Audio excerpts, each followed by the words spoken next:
My Life Between Lives story from Newton Trained Institute practitioners. I see a whole change in the thrust of searching for answers about who we are and why we're here. And I think it's wonderful, and I just hope the movement continues to expand. Let us expand the universal consciousness together with a My Life Between Lives story presented by the Michael Newton Institute. Welcome to My LBL Story. My name is Ekomananda. I am your host. Today my special guest is Kwiatkowski. Kathy is a licensed counselor specializing in complex trauma recovery for the past 35 years.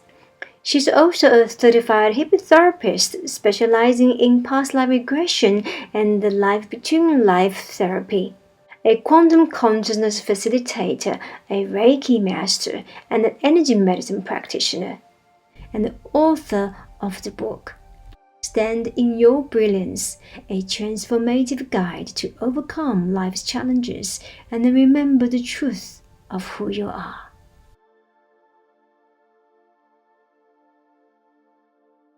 And in your experience, how does the method, this quantum healing, this spiritual guidance differ to conventional healing that focus on physical, like psychologists and doctors, the conventional means?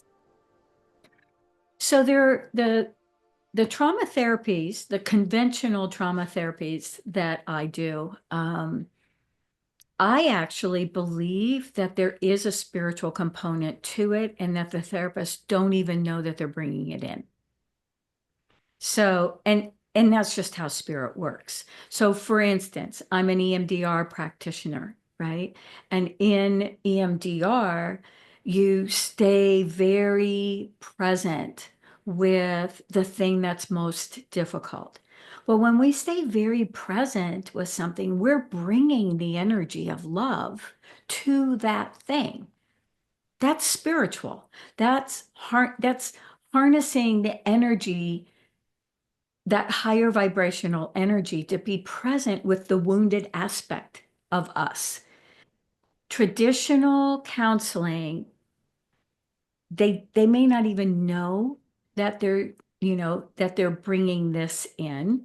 If they're not oriented that way, I guess it's possible that they're not bringing it in, but I don't know how that would work.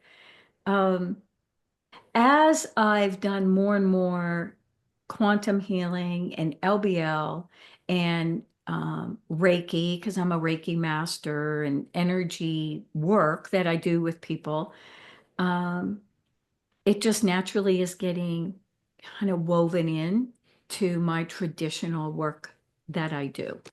So to me, they're not really separate anymore, unless somebody just really isn't open to any of that. And then I say, there's several other really good therapists in town that you could go work with, that they're going to do it that way for you. So go have at it. Yes, I see that each modality has its own purpose. They helps to lift the awareness to this level, and then they can explore more and go higher, higher and higher. So I see that everything is there for a purpose, and we just use what is practical for the client's benefit.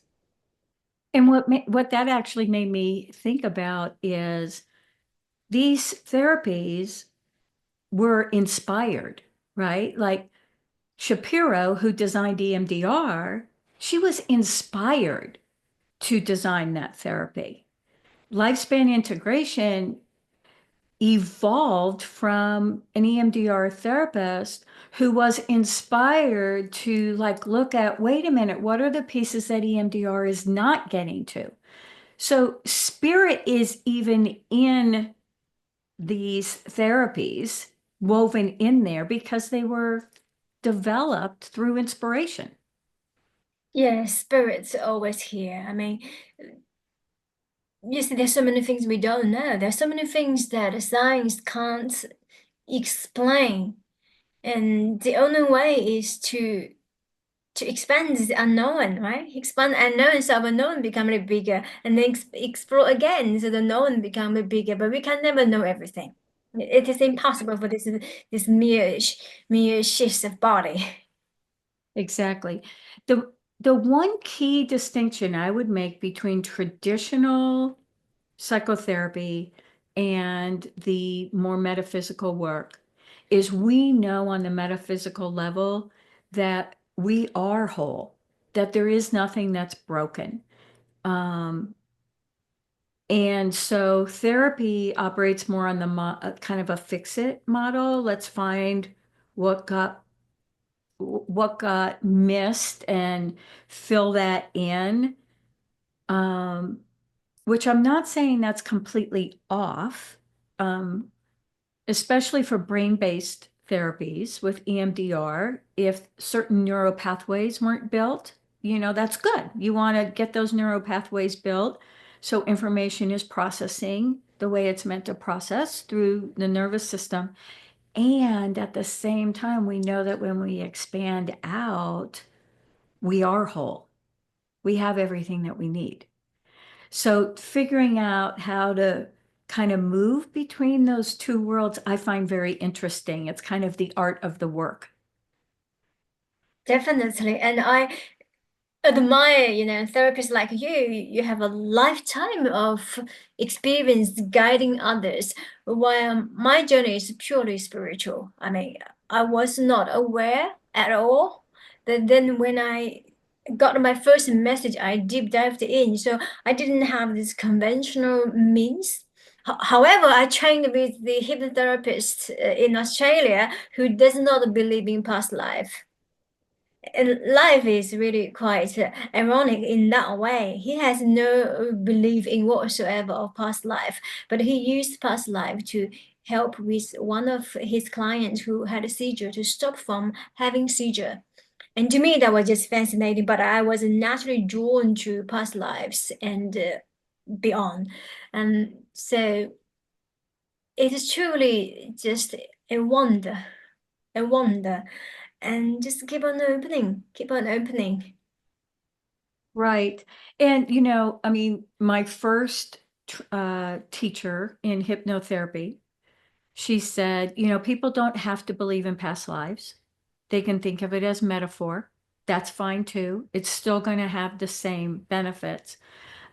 Personally, because I like evidence, I'm more science-based, I'm more left hemisphere logical. I liked discovering the work of Jim Tucker in Virginia, who studies past life regression, and in my opinion has proven that it's real. I like that science proof to it. But we don't have to, at the same time, we don't have to even believe in it for it to be effective. So, yeah. Yes, I truly love that concept or that knowingness, because some clients do after evidence and they hear the word past life. No, I'm not going there. I'm not going there. And I have clients who are doctors or who are dentists or professors, stuff like that. How do you have them to cross, help them to cross, to expand to the different layer of the self?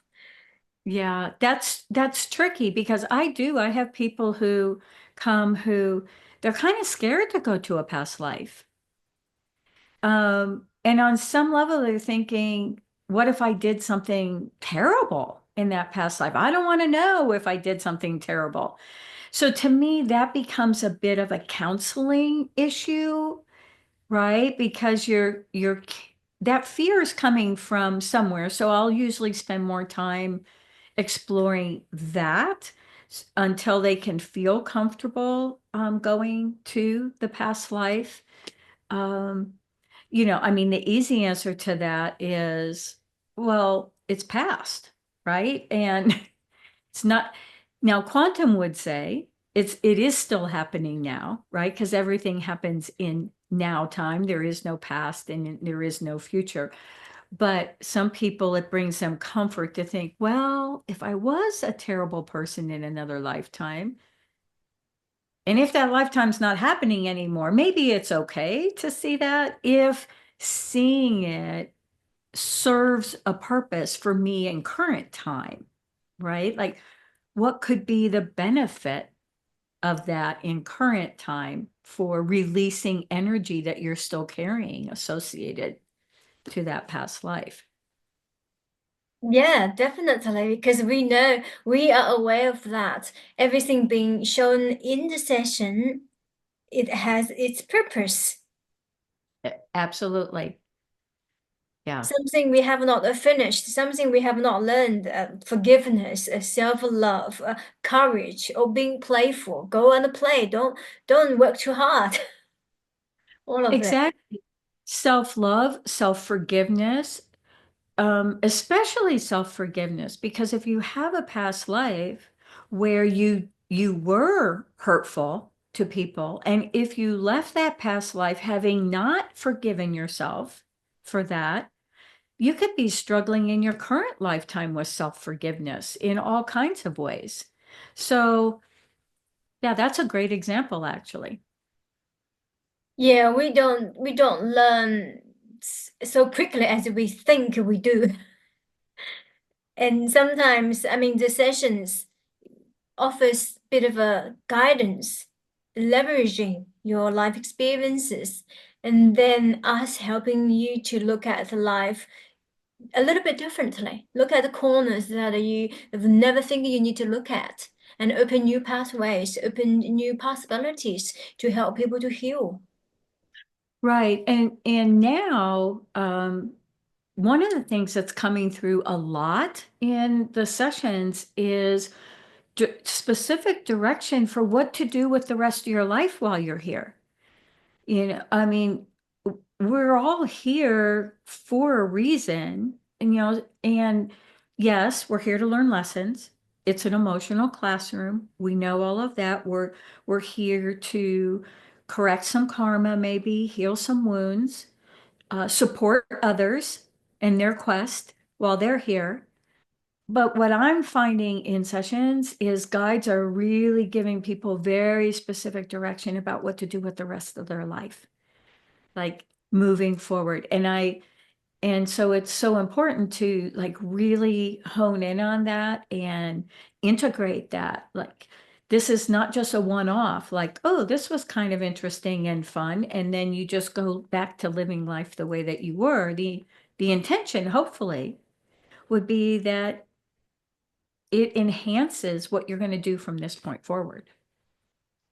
Do that advice always come from the spiritual guides, counselor, or elder team, or do they sometimes from the higher self? More and more these days from their higher self. When I first started doing LBL, often people would go to the council, to their soul group. More recently, in the last year or two, people mostly work with their higher self and a couple of guides or wise beings that come in. A lot of the folks that I work with end up having energy healing experiences. Um, and I just am thinking, well, that's probably because that's a lot of what I do. And so it resonates with what I do and probably what attracted them here. But the guides, I really feel like the guides will take people to the LBL facilitator that's going to most benefit them.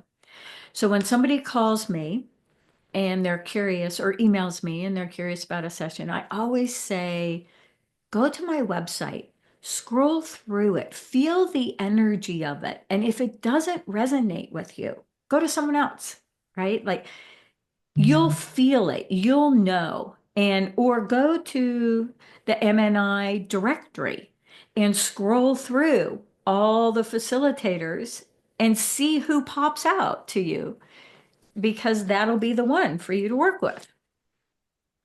Exactly. And we are guided to do this.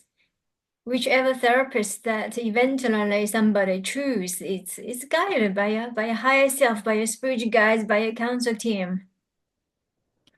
And what I love about Michael Newton Institute is the facilitators themselves are committed to being connected with each other.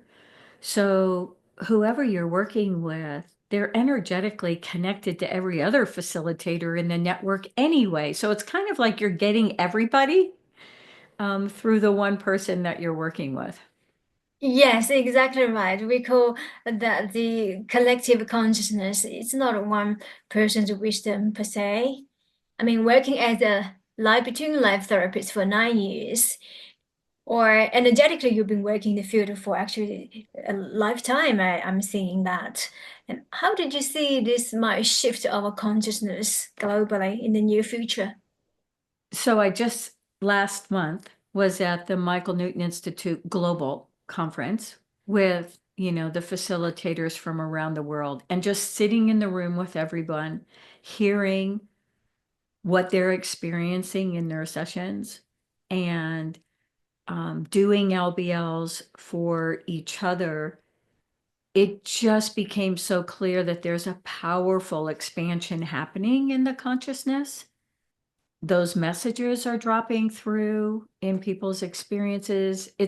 To me, it's palpable what's happening. So I just feel like we keep doing what we're doing, and as people have their experiences, their vibration expands and raises, and we're all interconnected, and the lower vibrational things are just going to start falling away.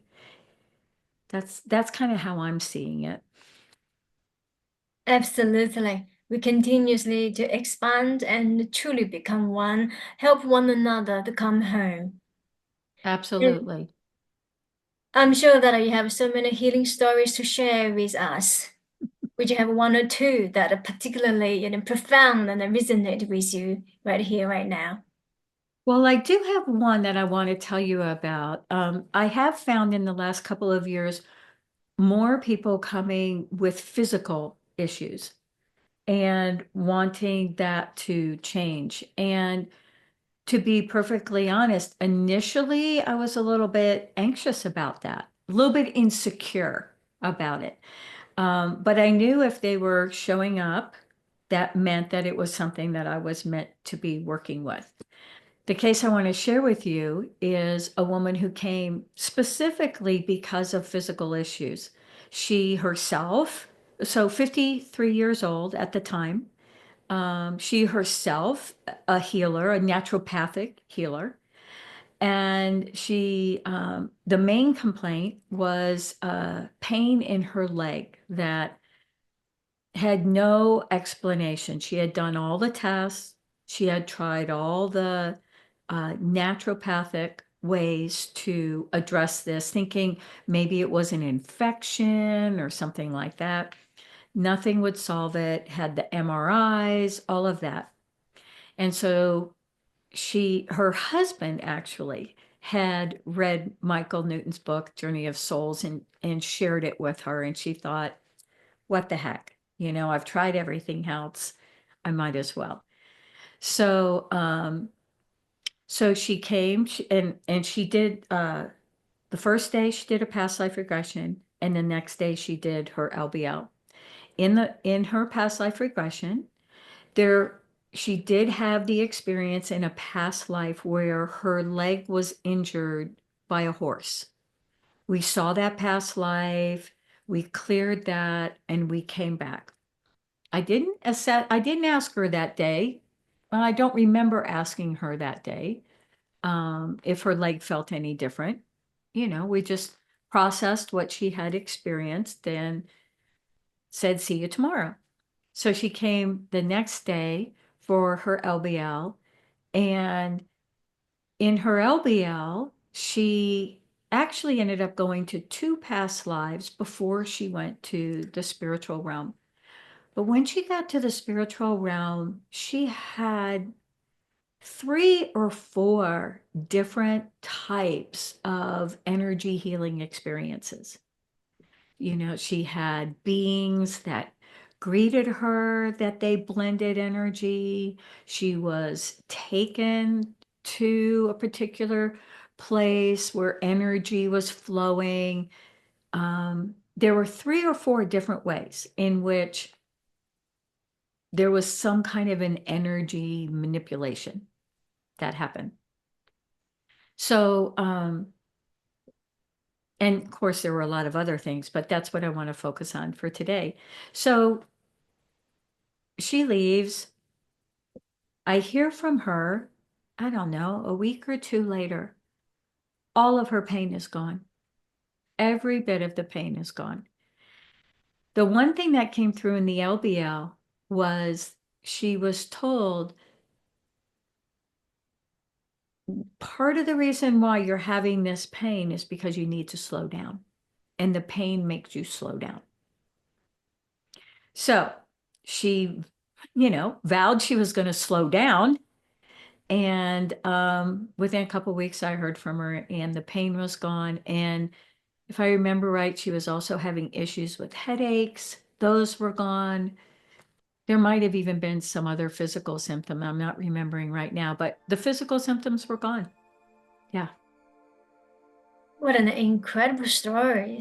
And this message is so relevant to so many of our clients. Slow down. Slow down. Right.